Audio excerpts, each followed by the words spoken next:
Streaming HDR to YouTube is now possible with OBS. Thankfully, it's less of a mess than editing videos with HDR, which we'll talk about in the next video. But this begins my 3-part series of making HDR content or playing games in HDR and streaming in SDR. We'll cover everything you need to get set up, so let's go.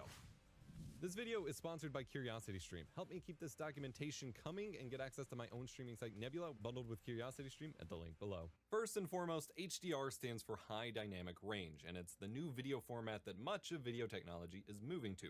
With HDR video, the higher dynamic range, as the name suggests, allows for much brighter whites in the video, allowing for an exponentially higher contrast between the white parts and the black parts of the screen, allowing for much more dynamic and true-to-life images. There's a bunch of different standards, it's a train wreck on PC, and it's not even worth using other than on phones or if you have OLED-based displays, but that's where things are going, so we gotta keep up with it.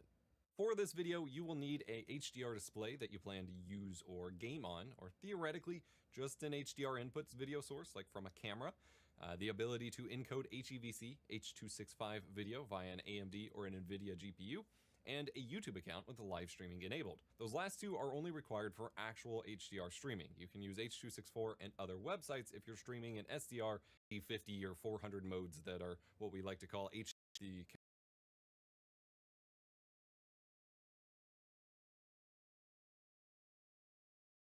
space to Rec 2100 PQ. Leave the color range unlimited. Leave everything else alone unless you know what you're doing. I010 and HLG can be used instead of these settings for HDR, but they're less ideal, and P010 and PQ are recommended for most users. Click apply and OK. HLG and PQ are different gamma curves for HDR video, effectively complicated maths used to determine the brightness and the saturation levels of your video feed and the pixels within it. It's out of the scope of this video to dive too deep into that, but these days PQ is kind of what everything is preferred to run on and what most applications use, so sticking with that should get the best results here. Now we need to add HDR sources to your canvas or modify existing sources to support.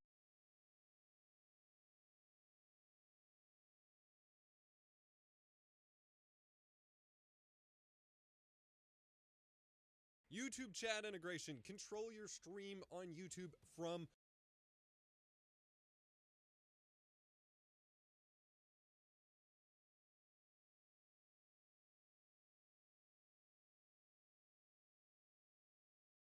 a CQP value of around, but if you're streaming from a single PC, you'll likely need to leave it on stream, so your mileage may vary. For streaming, there's not much to change. Keyframe set to 2, bitrate is normal. For nvenc, check psychovisual tuning and leave look ahead unchecked. Set B-frames to 2. For the quality dropdown, if you're on a dual PC setup, you can use max quality, which enables 2-pass encoding, but if you're streaming from a single PC, you'll likely need to leave it on quality for best performance. For recording nvenc settings, mostly the same thing is set up. These days I prefer using CQP values instead of variable bitrate or constant bitrate values. CQP are constant quality presets instead of just limiting bitrate. So for 1080p footage, a CQP value of around 4 decode the stream due to some of the flags that get enabled on these slower presets. Obviously, bitrate is normal. For nvenc, check psycho games run from.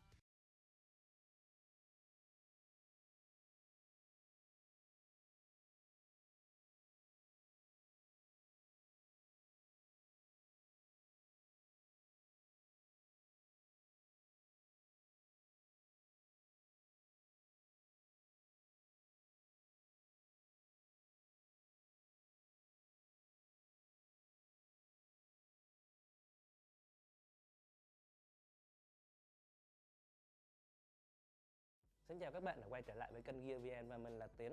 Hôm nay mình làm video này để giải đáp về OBS bởi vì có nhiều bạn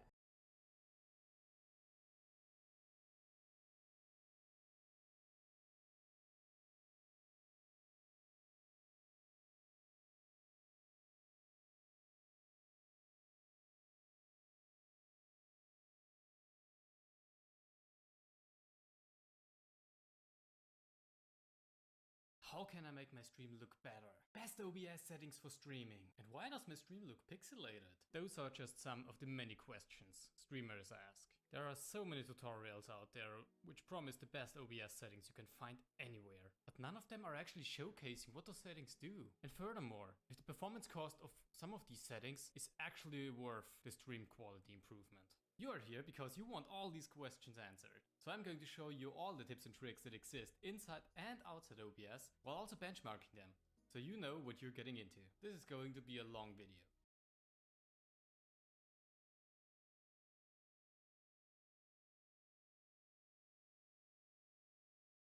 Advanced settings called Look Ahead and Psychovisual Force. Follow-up tips feature performance, speak for the verse, don't. This helps optimizing bandwidth cards in the core. This changes in the background of the game, the edges of the webcam quality.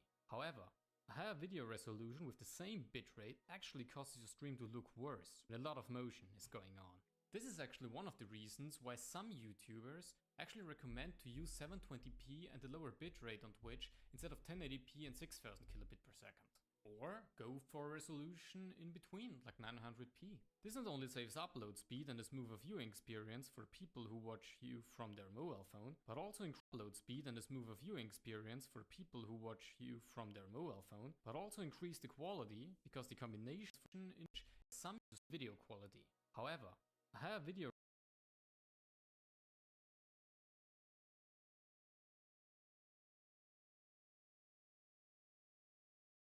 resolution with the same bitrate actually causes your stream to look worse when a lot of motion is going on. This is actually one of the reasons why some YouTubers actually recommend to use 720p and the lower bitrate on Twitch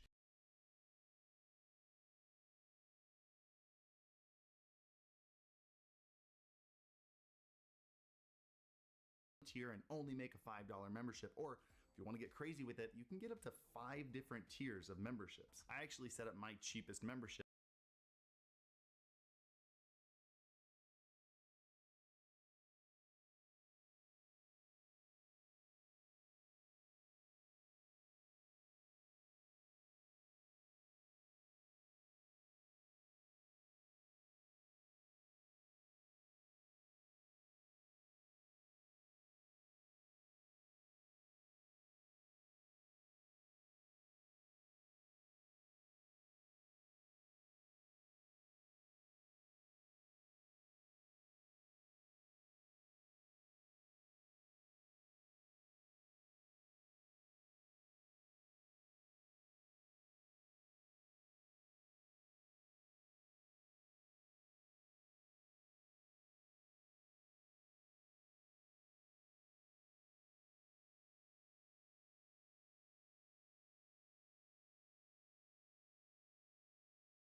có việc rồi.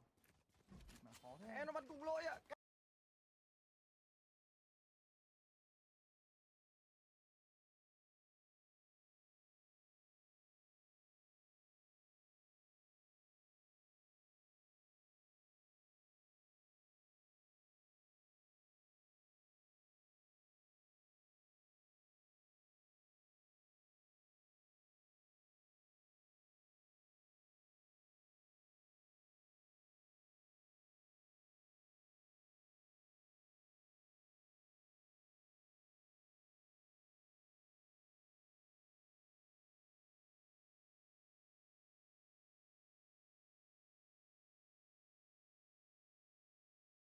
Cày vãi lồn.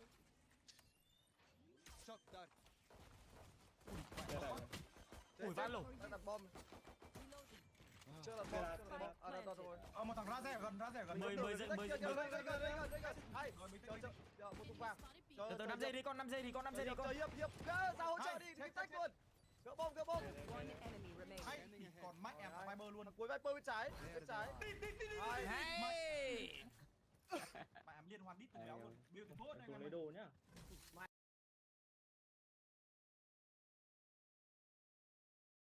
Em mình đi mình quay tâm đi phá cung nó bắn mẹ ra ngoài map mà Vương ạ. Cày vãi lồn. Tao tưởng nó bắn lên cái cột ở trên đầu như mọi người ấy. Mẹ quay tâm lên phá các kiểu, xong kéo tới cái cung đâu cả.